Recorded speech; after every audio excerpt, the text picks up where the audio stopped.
Digital Edu. If you wanna play tough and wanna hate this, I'm gonna show you all that I make a statement. Never slow up before I'm patient.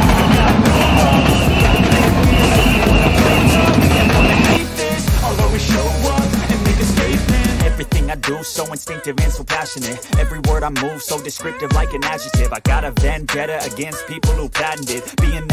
Assalamualaikum warahmatullahi wabarakatuh. Salam sejahtera untuk kita semuanya. Jumpa lagi dengan Digital Edu. Kali ini Digital Edu akan membahas tentang rancangan undang-undang Sisdiknas. Dinilai sangat memberatkan, aliansi guru honorer tolak RUU Sisdiknas. Dan nanti juga ada peneliti mengatakan RUU Sisdiknas berpotensi bermasalah. Yuk simak hingga akhir videonya. Sebelum kita lanjut, tekan dulu like, subscribe, dan nyalakan lonceng notifikasi agar selalu update info-info terbaru dari Digital Edu. Dan jangan lupa share. Aliansi guru yang tergabung dalam Forum Guru Honorer Bersertifikasi Sekolah Negeri atau FGHBSN menolak RUU Sistem Pendidikan Nasional masuk ke dalam Prolegnas Prioritas 2022. Mereka menilai RUU tersebut akan semakin memberatkan nasib para guru. Ketua FGHBSN, Rizky Safari Rahmat, mengatakan para guru di Indonesia memohon kepada Presiden RI Joko Widodo untuk menunda pembahasan RUU Sistem Pendidikan Nasional masuk ke dalam Prolegnas Prioritas 2022. Pihaknya juga menolak disahkannya Undang-Undang Sisdiknas tahun 2022. Penolakan ini didasarkan pada hilangnya pasal atau ayat berkaitan dengan hak guru, tunjangan, kebutuhan guru dan sertifikasi guru dalam jabatan yang tidak diatur secara eksplisit dalam RUU Sistem Pendidikan Nasional 2022.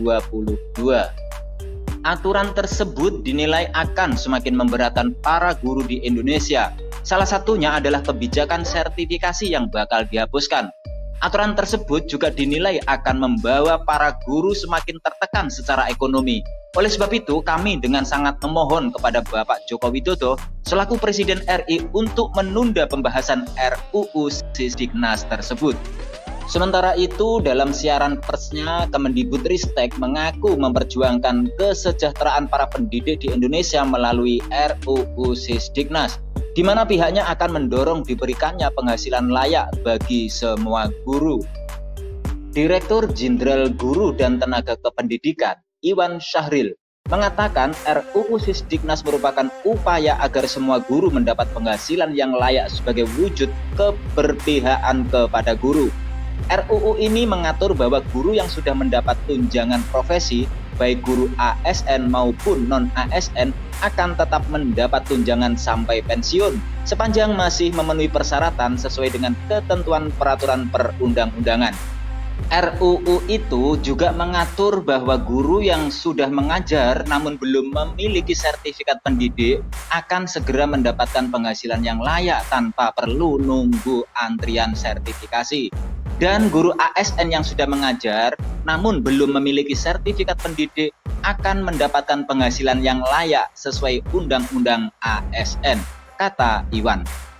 Dengan demikian, guru ASN yang belum mendapat tunjangan profesi akan otomatis mendapat kenaikan pendapatan melalui tunjangan yang diatur dalam Undang-Undang ASN tanpa perlu menunggu antrian sertifikasi yang panjang.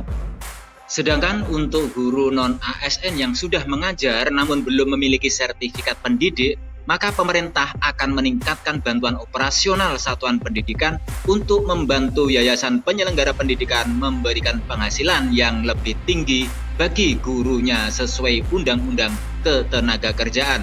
Nah, skema ini sekaligus membuat yayasan penyelenggara pendidikan lebih berdaya dalam mengelola SDM-nya, pungkas Iwan Syahril.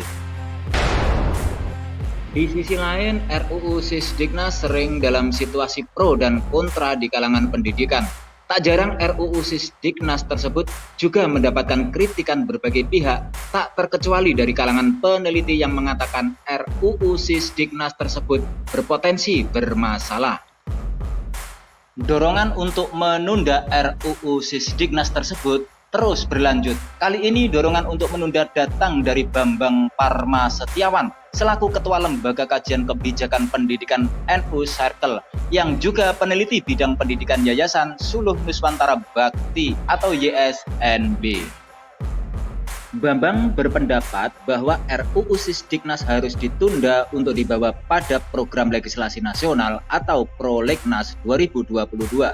Hal tersebut dikarenakan RUU Sisdiknas dibuat secara terburu-buru sehingga masih banyak kelemahan pada pasalnya.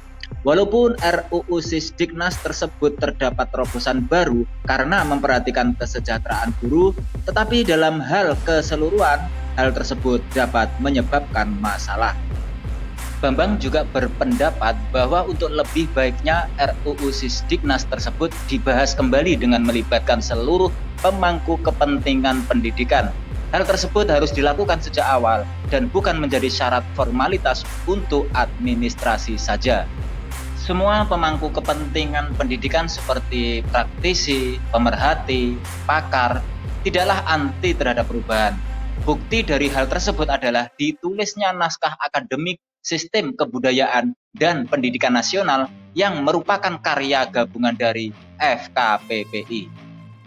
Kemudian Bambang juga menjelaskan contoh masalah pada RUU Sisdiknas tersebut adalah narasi pada naskah akademik RUU Sisdiknas. Hal tersebut tertulis profil belajar Pancasila tidak diturunkan secara eksplisit dari sila-sila Pancasila, melainkan menekankan pada nilai-nilai luhur yang terkandung di dalamnya. Nilai yang terkandung dalam Pancasila sejalan dengan kompetensi yang dianjurkan masyarakat global. Narasi tersebut akan membahayakan karena yang dipakai adalah nilai luhur secara global. Padahal pada naskah akademik tersebut mengakui sesuai dengan pandangan bahwa Pancasila merupakan suatu kesatuan yang terintegrasi. Jika sila-sila pada Pancasila dilihat secara terpisah atau secara parsial, maka nilai yang dapat diteladani menjadi dangkal. Oleh karena itu, pada saat awal sosialisasi profil pelajar Pancasila, pernah menuai pro dan kontra saat sila pertama tidak terwakili dan pada akhirnya direvisi.